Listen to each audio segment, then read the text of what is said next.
Those who desire love try to find their soulmate. Those who desire happiness find themselves, and then their soulmate finds them. Loving someone else is hard to do, especially when you can barely look in the mirror at yourself without finding a flaw. In general, I am trying to say that you cannot love anyone or anything else truly until you can wholeheartedly and undeniably love yourself. You are asking yourself, how will I know when I love myself? I believe that people truly love themselves when they are able to wake up and go back to sleep in the same wonderful mood. Once we stop worrying about what other people think and letting others affect our mood, the better off we'll be, and our days will not go down the drain like with others' attitude. What is happiness? Who or what makes you radiate your happiness? Happiness is any warm feeling inside your body that you need to surround yourself with. The people and the things that provide you with that feeling, and get rid of all the rest. Why is happiness difficult for us to obtain?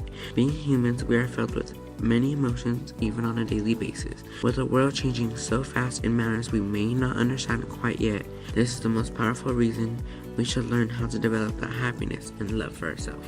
Emotions can be very difficult to distinguish and interpret amongst ourselves, because we have new emotions that fill us every day. Feeling sad and being sad are two different interpretations, but still have the same amount of impact on a person's mind. Feeling sad would be described as feeling upset for a short period of time and usually about something we cannot control, while being sad is believing that no matter what anyone does, whether it be detrimental or beneficial, they still have the common feeling of being stuck in a time when they felt alone. Being alone can also be wrapped up in different aspects. There is being alone, like being by yourself in a large room, and being alone inside yourself, but still being surrounded by the population next to you. Anyone is able to feel alone and develop these sad emotions, so we all must learn how to cope with them. How do I become happy? Happiness can be obtained in multiple ways, whether it be through a hobby, a person, place, thing, or even food. We all have different strategies on how we obtain and express such a vague emotion. Why would happiness be considered vague? Happiness can be shown in many ways depending on the person.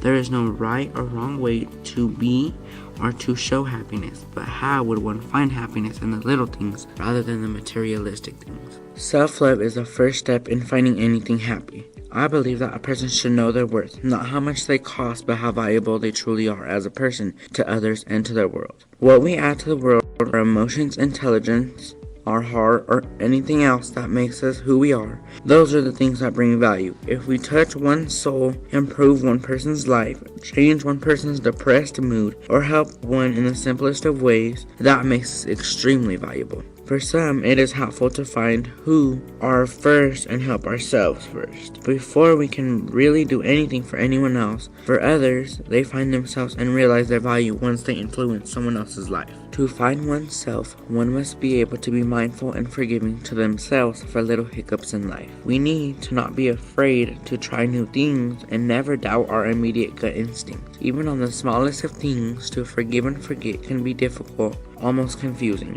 When it comes to us forgiving ourselves, when we learn how to forgive ourselves for our mistakes and laugh about them, we will truly be happy within ourselves. One motto I have developed over the years while also trying to find my self-love is to never allow others to define your mood. At the beginning and end of the day, it is our decision on what mood we put ourselves into. Putting aside all others' actions, attitude, and behaviors, we should always be able to bring ourselves to a happy ending and a new beginning. What steps have you taken to find your self-love? There are steps I have personally taken to find myself. I have woken up earlier than normal to make sure I spent extra consideration on my outfit and listened to extra happy or upbeat music in the morning to brighten up my mood for the rest of the day. As a very insecure young man trying to keep up with all the trends and up-to-date looks of this generation, I have to be able to remind myself that I am as genuine and outgoing as I can be. Hey, maybe even leave a sticky note on your mirror or around your room with compliments and self-enhancing quotes and statements to remind yourself that you are desirable and desired. As they expressed in one of my favorite movies, The Help, you was kind, you was smart, you was important. This gives me another mechanism to reassure myself on my insecurities. What are the benefits of self-love? Even with these simple steps, reassuring yourself, forgiving, being mindful, and not allowing others to define our mood, I have developed my way to finding myself. I would never hesitate to perform these steps again. If I start to not feel as strong with myself, I believe when everyone truly loves themselves, we can truly have peace on earth, because we won't allow others to define our mood by negativity. Someone once said, to fall in love with yourself is the secret to happiness.